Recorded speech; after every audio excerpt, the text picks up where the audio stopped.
राम राम बहन भाइयों माताओं, ज्ञान का 99 में आप सबका स्वागत है।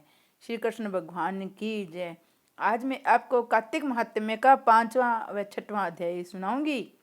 राजा पृथु बोले, हे मुनि जी, आपने कार्तिक और माघ मास का विस्तृत फल का, अब इसके विधि व स्नान की विधि, नियम और उद्यापन की विधि भी आप हमसे कहिए। नारद जी ने कहा, आप विष्णु भगवान के अंश से उत्पन्न हुए हैं, अतः ये बात आपको मालूम है। तथापि मैं यथोचित विधान आपसे कहता हूँ, उसे सावधान मन से सुनिए। अश्विन मास की शुक्ल पक्ष एकादशी से शुद्ध होकर कार्तिक मास का व्रत शुरू करना चाहिए। इस व्रत को करने वाला सर्वदा रात्रि के चौथे प्रहर में उठे, जल का पात्र लिए हुए गांव से बाहर पूर्व अथवा उत्तर दिशा में जावे। हमेशा दिन में अथवा सायकाल को कान पे जनेऊ चढ़ाकर, पृथ्वी पर तृण को बिछाकर, सिर को कपड़े से ढककर रखे। फिर मुंह को यत्न पूर्वक बंद कर थूक और श्वास को रोककर मूत्र का त्याग करे। रात्रि के समय में दक्षिण मुख बैठकर मलमूत्र का त्याग करे। अपने लिंग को पकड़कर उठे था मृतिका और जल से सावधानी से धोकर दुर्गंध को नष्ट करे।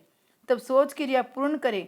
एक बार लिंग में 3 बार हाथ में, फिर सन और हाथ में 2-2 बार, 5-5 बार गुदा में और 10 बार बाएं हाथ में, दोनों हाथों में 7 बार मिट्टी लगाकर अच्छी तरह जल से धोवे। ये सोच विधि गृहस्थियों के लिए कही गई है, ब्रह्मचारियों के लिए दुगुनी, वानप्रस्थियों को तिगुनी, सन्यासियों को चौगुनी अधिक शुद्धि करनी चाहिए। जो शुद्धि की विधि दिन में कही गई है, उसे आधी शुद्धि रात में होनी चाहिए। इससे भी आधी आतुर और इससे भी आधी विधि यात्री को करनी चाहिए। सोच कर्म से रहित मनुष्य को समस्त क्रियाएं निष्फल होती है। जो मनुष्य मुख शुद्धि दांतों नहीं करता, उसके सब मंत्र निष्फल हो जाते हैं। अतः दांत और जीभ को बलपूर्वक स्वच्छ करना चाहिए। हे वनस्पति, तू आयु, बल, कीर्ति, तेज, प्रभा, पशु संपत्ति, ब्रह्मा ज्ञान, बुद्धि, विद्या हमको दे। ये मंत्र पढ़कर दातुन वृक्ष से ग्रहण करे। ये मंत्र कहकर दूध वाले वृक्ष से 12 अंगुल दातुन लेकर करे, तथा श्राद्ध और व्रत के दिन न करे। प्रतिपदा, अमावस्या, नवमी, छठ, रविवार, चंद्र तथा सूर्य के ग्रहण में दंत धावन कदापि न करना चाहिए। कंटीले पेड़, कपास, पिंपल, रेड और निर्गंध वृक्षों के दांतुन नहीं करे। तत्पश्चात फूल, माला, चंदन और पान इत्यादि पूजन सामग्री लेकर प्रश्न मनो भक्तिपूर्वक विष्णु भगवान अथवा शिव जी के मंदिर जाए। वहां देवताओं को अर्घ्य, आचमनीय आदि वस्तुओं से अलग अलग पूजन कर, प्रार्थना तथा प्रणाम कर नृत्य आदि मंगल नृत्य करे। फिर ताल, वेणु, मृदंग आदि को बजावे, गावे और नर्तकों के साथ नाचे। फिर माला, चंदन, ताबुलंदी को उन गायकों का भी पूजन करे जो गाने आए हो, क्योंकि देवस्थान में गाने वाले भी साक्षात विष्णु भगवान की मूर्ति है।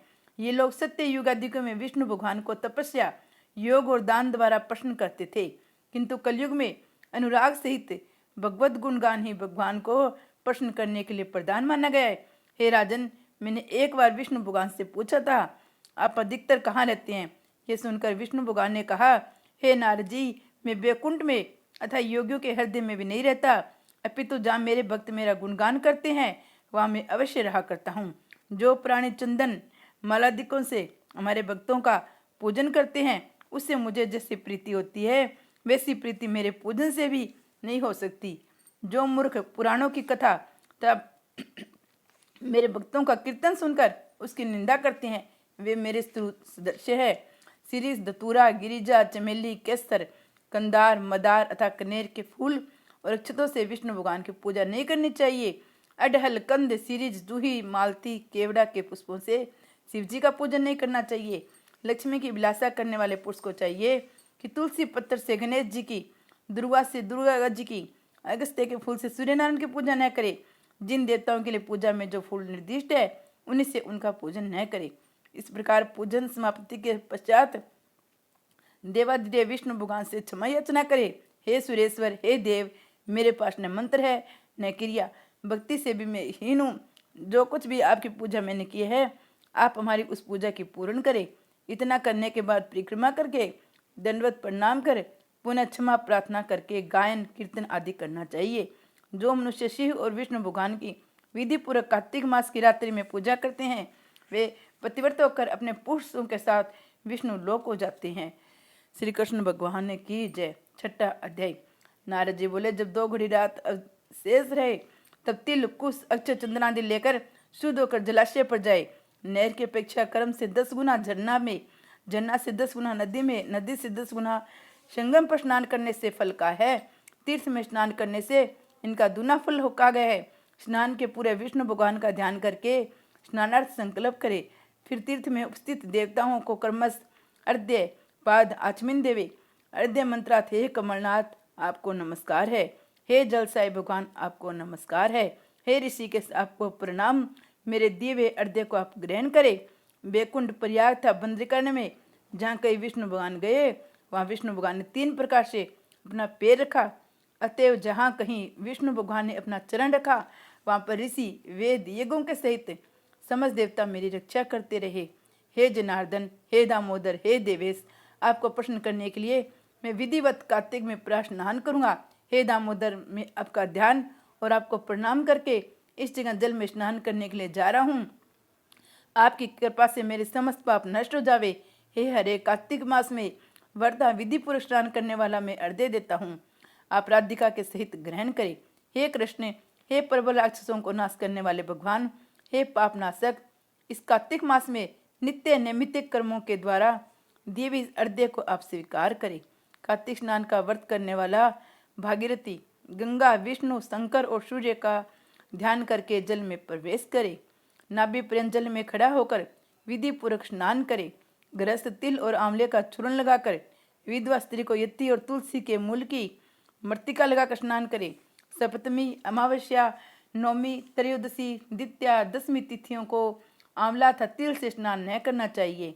प्रथम मत स्नान करके पुनः मंत्र स्नान करे। स्त्री और शूद्र वेदोक्त मंत्रों से स्नान न करे, उन्हें पौराणिक मंत्रों से स्नान करना चाहिए। स्नानार्थ मंत्र जिन भगत भावन भगवान ने देवताओं के कार्य के लिए 3 प्रकार का रूप धारण किया था, वही पापनाशक विष्णु भगवान अपने कृपा से मुझे पवित्र बनावे। विष्णु की आज्ञा से कार्तिक व्रत करने वाले को समस्त इंद्रादि देवता रक्षा करते हैं, अतः वे सब मुझको पवित्र करे। बीजों, रहस्यों तथा यज्ञों सहित समस्त वेदों के मंत्र, कश्यपादिक ऋषि, इंद्रादि समस्त देवता मुझको पवित्र करे। गंगादि सभी इंद्रियां, संपूर्ण तीर्थ, सातों समुद्र, समस्त जलाशय हमको पवित्र करे। अदिति आदि सती नारियां, यक्ष, सिद्ध, सर्प, सब औषधियां, तीनों लोकों के पर्वत मुझे पवित्र करे। इन मंत्रों को कहकर स्नान करने के पश्चात व्रती हाथ में पवित्र धारण करके देवता, ऋषि, मनुष्य और पितरों को विधिवत तर्पण करे। कार्तिक मास में पितृ तर्पण करते समय जितने भी तिल तर्पण में रहते हैं उतने वर्ष पर्यंत व्रती के पितृगण स्वर्ग में निवास करते हैं। तत्पश्चात व्रत करने वाला जल से निकले, शुद्ध कपड़ा पहने, प्रातः काल के सब कर्तव्यों को निवृत्त होकर पुनः विष्णु भगवान की पूजन करना चाहिए। समस्त तीर्थों के संपूर्ण देवताओं का स्मरण करके भक्ति पूर्वक सावधान होकर चंदन, फूल और फल सहित विष्णु भगवान को फिर अर्घ्य देवे। अर्घ्य मंत्र का अर्थ नियम से पवित्र कार्तिक मास में मैंने स्नान किया है। हे विष्णु भगवान, राधा के साथ आप मेरे दिए हुए अर्घ्य को ग्रहण करें।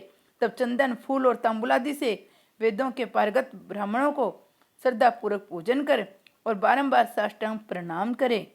ब्राह्मणों के दाहिने पैर में तीर्थ रहते हैं, मुख में वेद, समस्त अंगों में देवतागण निवास करते हैं। ब्राह्मणों की पूजा करने से उन सभी की पूजा हो जाती है। इस भूतल में विष्णु भगवान गुप्त रूप से ब्राह्मण के स्वरूप में निवास करते हैं। अपने कल्याण की कामना रखने वाले लोग इनका न अपमान करें न इनके साथ विरोध करें। फिर एकांत चित्त से विष्णु भगवान की प्यारी तुलसी का पूजन करके उनकी परिक्रमा तथा उन्हें प्रणाम करें। हे देवी, हे तुलसी, देवता ने प्राचीन काल से तुम्हारा निर्माण किया है और ऋषि ने तुम्हारा पूजन किया है। हे विष्णु की प्यारी तुलसी, आपको मेरा प्रणाम है, आप मेरे सब पापों को नाश करें।